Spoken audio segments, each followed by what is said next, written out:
Salam alaikum wa rahmatullah. Nous allons voir la solution de l'exercice 3 de la fiche TD3, Inch'Allah. Donc, Bismillah ar-Rahman ar-Rahim.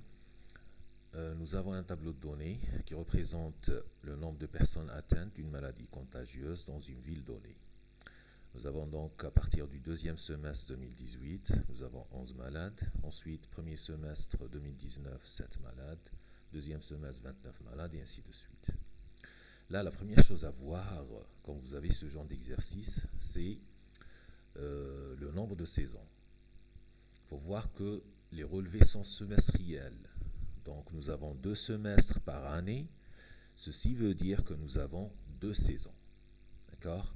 L'exercice précédent, nous avons des relevés par quadrimestre. Donc, nous avons 3 quadrimestres par année. Automatiquement, nous avons 3 saisons. Pour cet exercice, nous avons des relevés par semestre. Nous avons 2 semestres par année, donc nous avons 2 saisons. Première question. Donnez le modèle de la série chronologique avec composantes saisonnières. Et là, on nous demande le modèle multiplicatif. On nous impose le modèle multiplicatif. Bien sûr, si dans l'exercice, aucune information sur le modèle n'est demandée, vous choisissez n'importe lequel des 2 modèles, modèle multiplicatif ou modèle additif. Je vous rappelle encore une fois, ne confondez pas le modèle multiplicatif et le modèle additif avec la tendance linéaire et tendance exponentielle. Le modèle multiplicatif et modèle additif ne concernent que la composante saisonnière, c'est-à-dire comment joindre la tendance et la composante saisonnière. Ça peut être avec une addition ou bien une multiplication. Ici, on nous demande que ce soit xt fois st, tel que xt c'est la tendance et st c'est la composante saisonnière. Donc, modèle multiplicatif. On va voir la solution. Donc, première chose à faire, vous construisez ce tableau, ces 2 premières colonnes, c'est-à-dire t et yt. T commence toujours à l'instant t égale à 1 et s'incrémente par 1.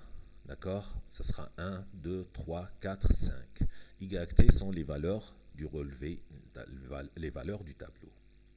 Ensuite, sachant que nous avons 2 saisons, ceci implique que la moyenne mobile est une moyenne d'ordre 2. Et voilà l'équation, enfin la formule de la moyenne mobile d'ordre 2.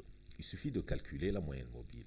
Là, nous calculons la moyenne mobile. Pour la première valeur, on ne peut pas calculer parce que nous n'avons pas yt-1. Et donc, on calcule directement à partir de la deuxième valeur. La deuxième valeur, qui est 13,5, c'est quoi ? C'est yt, c'est-à-dire 7, plus la moitié de yt-1, c'est-à-dire 11 sur 2, plus la moitié de yt plus 1, c'est-à-dire 29 sur 2. Et le tout est divisé par 2. Donc 11 sur 2 plus 29 sur 2, ça nous fait quoi ? 40 sur 2, qui est égal à 20. Plus 7, ça fait 27. Divisé par 2, ça fait 13,5. Donc la même chose est faite pour les autres valeurs, ici 27 et 54. Ensuite, nous calculons ces 2 colonnes, zt moins zt-1 et zt sur zt-1. Ici, pour la première valeur, nous n'avons pas zt-1, donc on va calculer directement pour la deuxième valeur. 27 divisé par 13,5, ça fait 27 moins 13,5, ça fait 13,5. Et 27 divisé par 13,5, ça fait 2. Ensuite, 54 moins 27, ça fait 27. Et 54 divisé par 27, ça fait 2. Ici, à partir de ces 2 colonnes, on voit laquelle des 2 colonnes est plus ou moins constante. Nous remarquons ici que c'est zt sur zt-1 qui est constante, donc la tendance est exponentielle. Tendance exponentielle directement, on dresse ce tableau, le tableau des t et des logarithmes de yt. À partir de ce tableau, on construit l'équation de la droite qui lie logarithme de yt à t, c'est-à-dire on trouve les 2 coefficients a et b, tels que x'(t) égale at plus b. X' ici c'est quoi ? C'est logarithme de yt. D'accord ? Donc b, ça sera la moyenne de logarithme de YT, la moyenne de ces valeurs, moins A, T valeurs. Et A est égal à la covariance T, ln de T, ln de YT, sur la variance de T. Il suffit de calculer les covariances et les variances. Donc ça, il faut savoir calculer la covariance et la variance, il faut toujours savoir calculer ces valeurs. Bien sûr, il y a un raccourci pour des valeurs spéciales de T. Quand T est une valeur, est un entier qui va de 1 à n, sa variance est égale à n au carré moins 1 sur 12, toujours, et nous avons donc 2. Nous calculons ces valeurs, donc nous aurons grand A et grand B. À partir de là, on déduit petit a qui est l'exponentielle de grand A et petit b qui est l'exponentielle de grand B.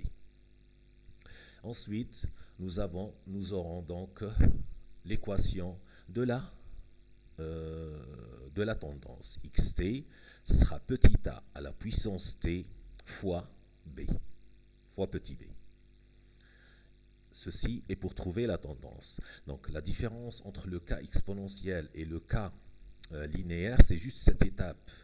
Pour le cas linéaire, on prend directement ce tableau, là où il y a t et yt.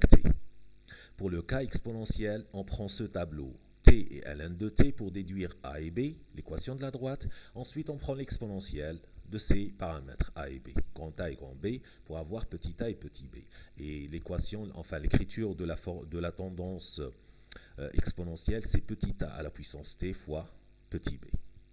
Ensuite, donc, on passe à la définition des composantes saisonnières. Là aussi, on prend donc ce nouveau tableau, T, YT, XT qui est calculé à partir de l'équation trouvée, la tendance, d'accord, cette équation. Et QT, c'est quoi? C'est le rapport, puisqu'on nous demande donc un modèle multiplicatif. Voilà le modèle multiplicatif, c'est XT fois ST. Donc ST va être égal à YT sur XT. Cette quantité, on va l'appeler quotient de T. Donc, et on divise ici les YT par les XT pour trouver ces valeurs. Ensuite, on fait les moyennes par saison. Donc ceci, c'est le deuxième semestre de l'année de l'année 2018. La première valeur concerne le deuxième semestre de l'année 2018. Le deuxième semestre de l'année suivante, c'est-à-dire 2019, c'est la troisième valeur. Et le deuxième semestre de l'année suivante, c'est cette valeur, la cinquième valeur. Ces deux valeurs qui sont en rouge, c'est les valeurs qui concernent le premier semestre de l'année 2019 et l'année 2020. On calcule les moyennes donc par saison. Et nous aurons ces valeurs. Ici, la condition imposée sur la somme des ST, c'est qu'elle soit égale au nombre de saisons. Ici, la somme est égale à 2,011. On fait quoi? On fait cette quantité à retirer est égale à 2,011 moins 2 qui est le nombre de saisons sur 2 qui est le nombre de composantes saisonnières, donc le nombre de saisons. Et ça nous fait 0,06. On va au TC de ces deux moyennes, les deux moyennes qu'on a trouvées ici. On aura la première, c'est 1,282 et la deuxième, 0,718. Bien sûr, ici, j'ai arrondi un petit peu. Même si vous voulez arrondir, bon, ce qui serait encore un petit peu plus simple, et vous pouvez le faire aussi. Donc, vous arrondissez à 2 chiffres après la virgule. Vous pouvez le faire. Et à 2 chiffres après la virgule, on aura 1,28 et 0,72. Et la somme est égale à 2. Donc, c'est possible de faire ça comme ça. Donc, on peut écrire le modèle, et nous avons notre modèle. Voici le modèle. C'est YT égale à XT fois ST. La multiplication ici a été imposée dans l'exercice. La tendance, c'est ce qu'on a trouvé ici. La première saison, S1, c'est 1,282, S2, c'est 0,718. Et nous avons cette condition toujours à écrire, la formule de récurrence concernant les saisons. S de T plus 2 est égal à S de T. Ce 2 ici, c'est le nombre de saisons. C'est le nombre de saisons, toujours. D'accord ? Ensuite, la question suivante, on nous demande, selon le modèle, quelle est l'estimation de nombre de personnes atteintes à la fin du premier semestre 2021. Nous avons donc les données jusqu'au deuxième semestre 2021. le premier semestre, plutôt le deuxième semestre 2020, le premier semestre 2021, c'est l'instant suivant. Pour la valeur 101, c'est l'instant t égale à 5. Donc, le premier semestre 2021, c'est l'instant t égale à 6. Donc, il suffit de remplacer ici, dans notre modèle, t par 6. Et nous aurons donc y6 égale à x6 fois s6. S6, on l'a déduit à partir de là. S6 est égal à quoi? S6, c'est est-ce que S de 4 plus 2 est égal à S4. Et donc S4, c'est quoi? C'est S2 plus 2 égale à S2. Donc S6 est égal à S2. Et on remplace et on aura notre nombre de malades. Ici, la valeur, c'est 117,130. On n'a pas arrondi.